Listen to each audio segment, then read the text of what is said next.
To make switching to the new Boost Mobile risk-free, we're offering a 30-day money-back guarantee. So why wouldn't you switch from Verizon or T-Mobile? Because you have nothing to lose. Boost Mobile is offering a 30-day money-back guarantee. No, I asked why wouldn't you switch from Verizon or T-Mobile? Oh. Wouldn't. Because you love wasting money as a way to punish yourself because your mother never showed you enough love as a child? Whoa. Easy there. Yeah. Applies to online activations. Requires port in and auto pay. Customers activating in stores may be charged non-refundable activation fees. Rebag, your premier destination for luxury resale. Elevate your style with our curated collection of bags, watches, and fine jewelry. At Rebag, quality is our priority. Each piece meticulously vetted and verified by experts, ensuring your investment is nothing short of perfection. Buy and sell finds from the world's top brands, including Hermes, Chanel, and Cartier. Access expertly crafted and hard-to-find pieces that redefine luxury. Your next investment awaits at Rebag. Get 10% off your first purchase with code REBAG10. That's 10% off the luxury you deserve. Don't miss out. Head to Rebag.com and enter code REBAG10 at checkout. That's REBAG10.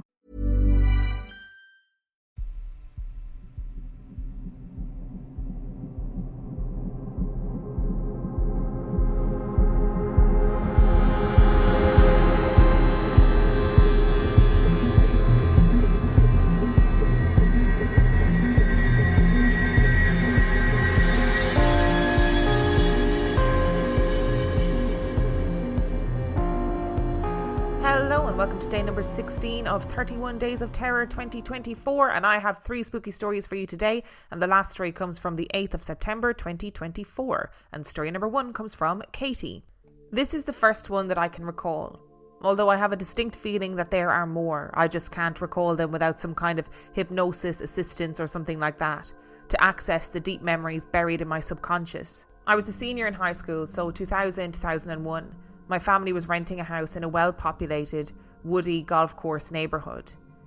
The house was always just kind of dark and dreary looking on the outside and inside, and was surrounded by large oak and pine trees, but the backyard opened up to one of the fairways on the golf course. The house had a dark brown carpet from end to end, including fully covered the stairs that led up to the Frog. In the States, that stands for Finished Room Over Garage. So basically my room was like a walk-in attic space converted into a bedroom. It was the only room at the top of the staircase. At the time, my older brother was away at college, but had come home for the weekend to visit. He was sleeping in the small spare room downstairs, along with my parents in their room and my younger sister in hers. I remember waking up sometime after falling asleep. I honestly don't know what time it was or how long I'd been asleep, and seeing a man standing on the left side of my bed. It was very obvious to me that it was a man, even though the figure was completely black. Like darker than the dark room, black. And I couldn't distinguish any features or details about his face or clothing or anything else. He bent down, and with both of his hands in fists, pressed against my bed and leaned his face in closer to me. I was a bit startled at first, but thought it was my brother messing with me. I said out loud, "What?" And the figure just straightened back up, walked a couple of steps away from me, and turned back around to look at me. Again, I said, "What? What are you doing in here?" I got no answer, so I just let out a frustrated sigh and lay back down. The next morning, I asked my brother why he was trying to fuck with me, and he swore up and down to this day that he was never in my room that night. Before this happened, I never really believed in ghosts, and honestly never even realised that this encounter was most likely a legit supernatural encounter and not some figment of my half-asleep, half-awake, possible dream state of mind until I started listening to your podcast. All I know is, at the time, even though I didn't think ghosts were real, I was still scared to sleep in that room, and made my dad sleep in there, while I slept in the bed with my mom, for a couple of weeks after the encounter.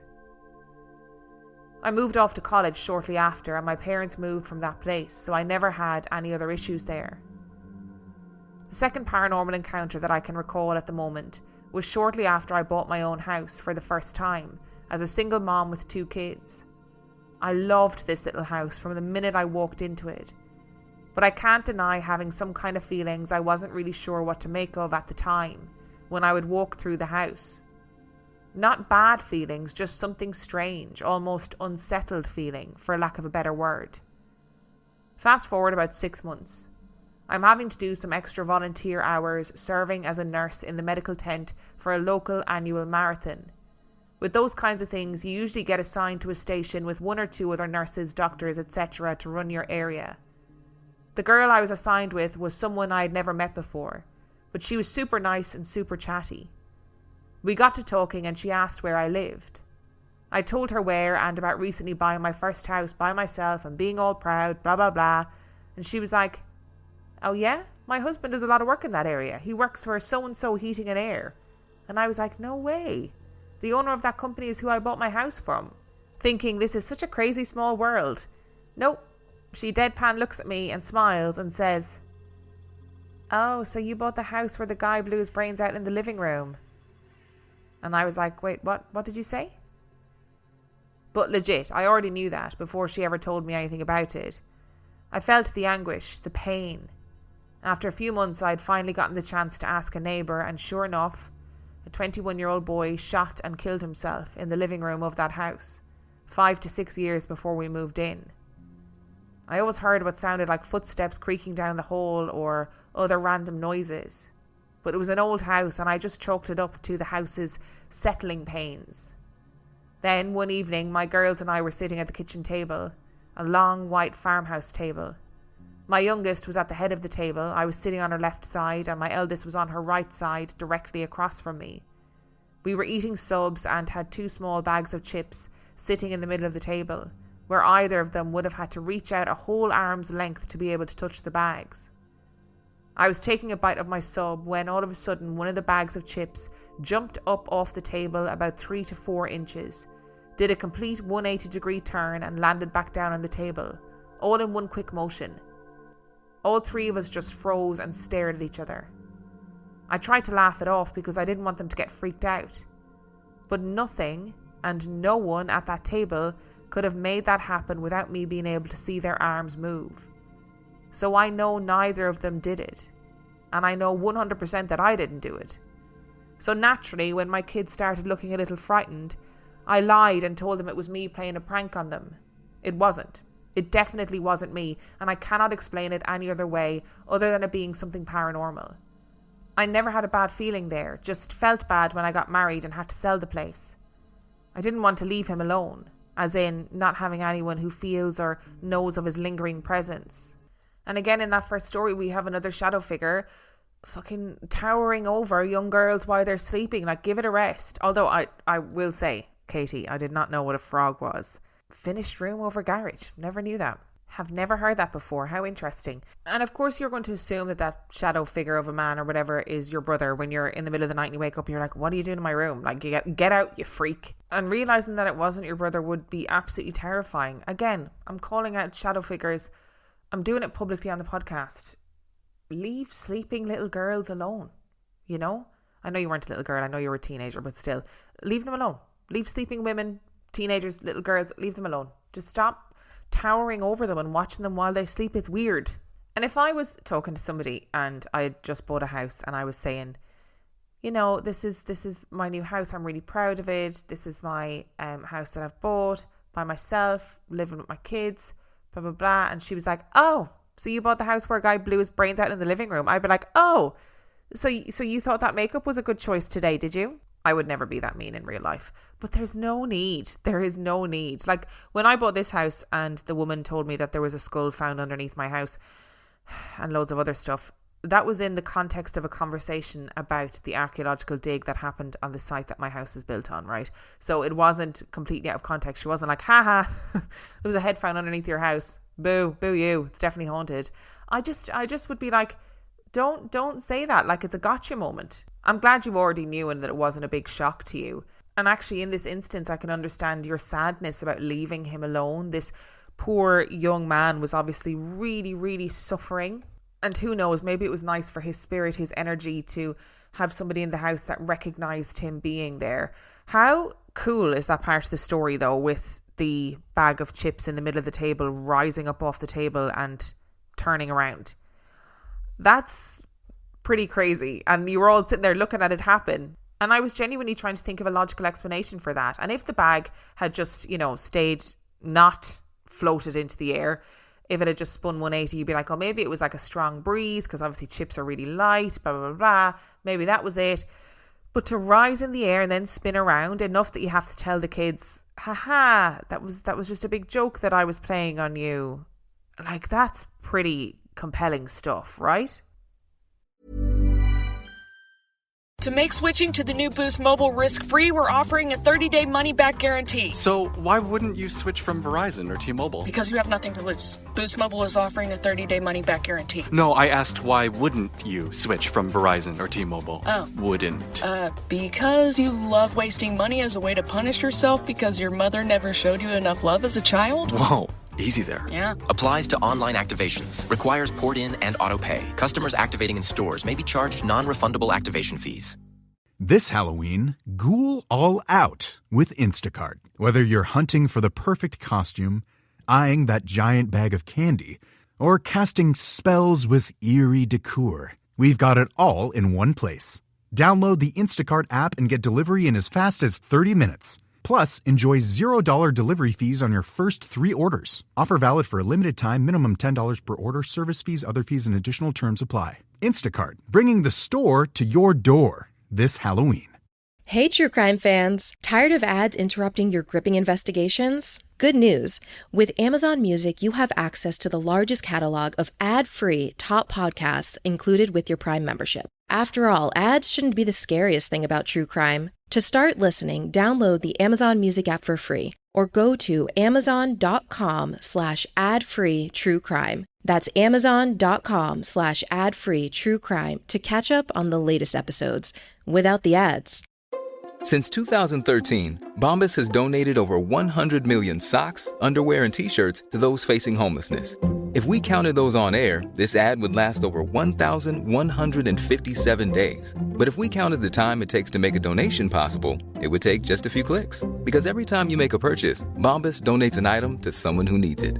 Go to bombas.com/ACAST and use code ACAST for 20% off your first purchase. That's bombas.com/ACAST, code ACAST. And story number 2 comes from Zack. I live and work as a custodian at a college in a little city called Washington, PA. I've loved reading and watching shows about the paranormal my whole life. Mothman, Bigfoot, Jersey Devil, just the whole 9 yards.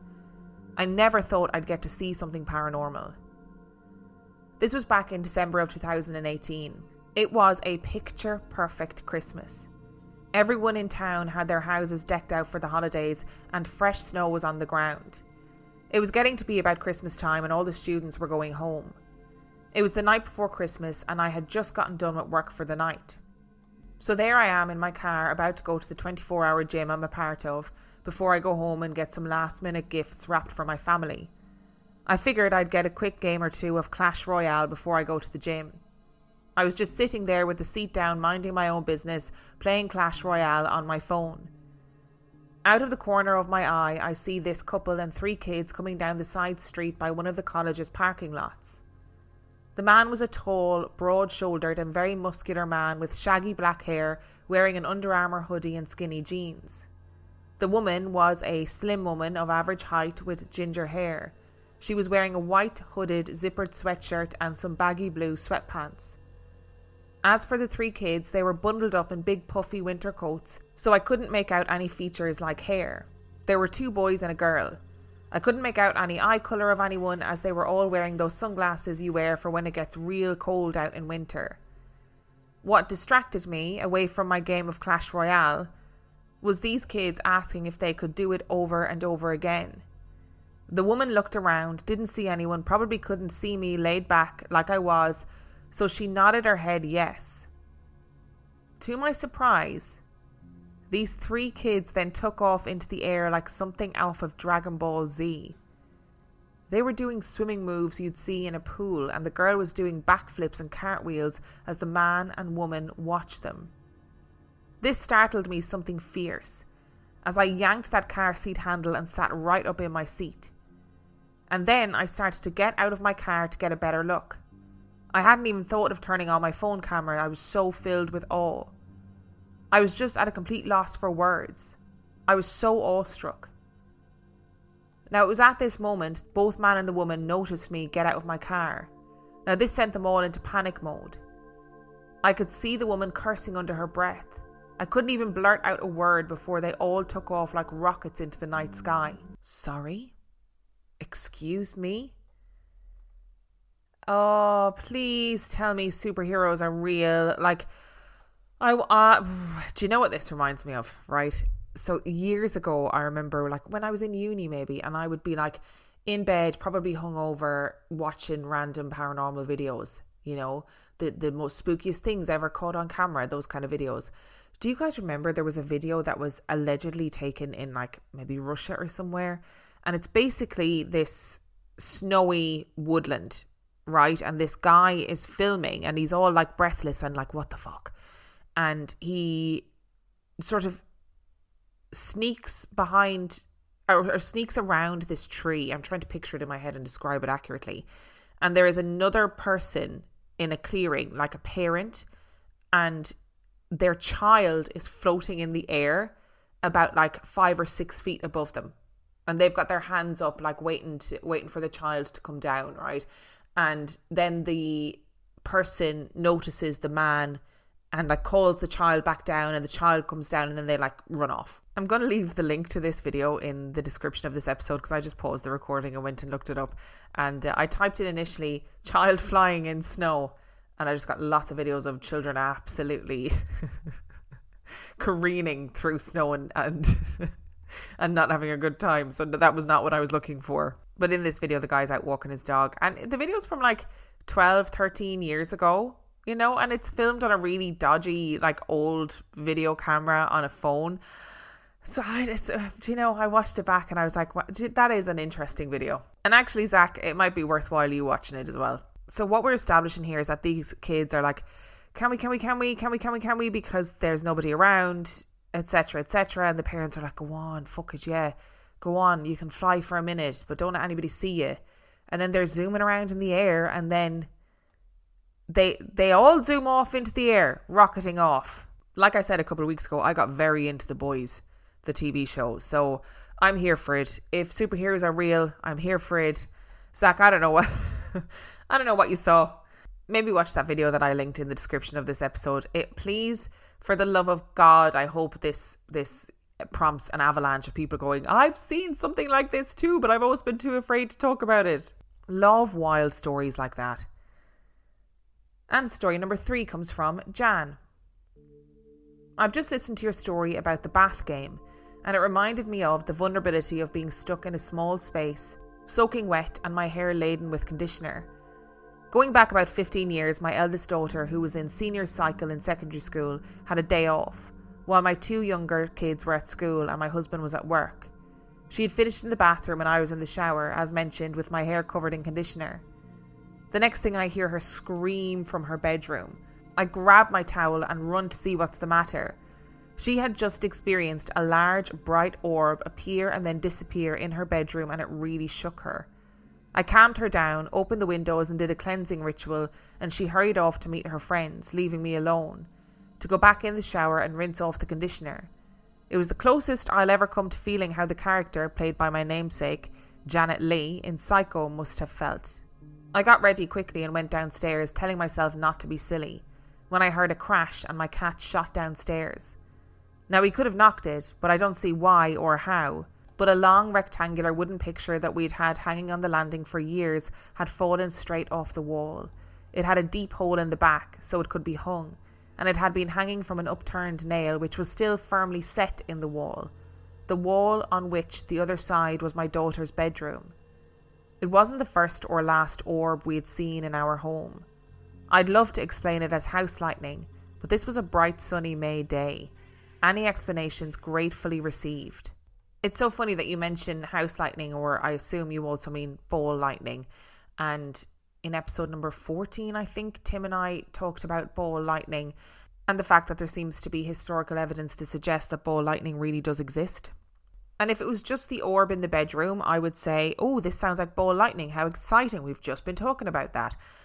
But the fact that the big wooden picture that had been hanging on the wall had fallen off the wall, And I understand what you mean. It had a deep hole in the back and then it's hanging from an upturned nail, which would mean that it would have to rise up, move slightly forward and then fall from the wall, which to me suggests something else, something with big fat energy.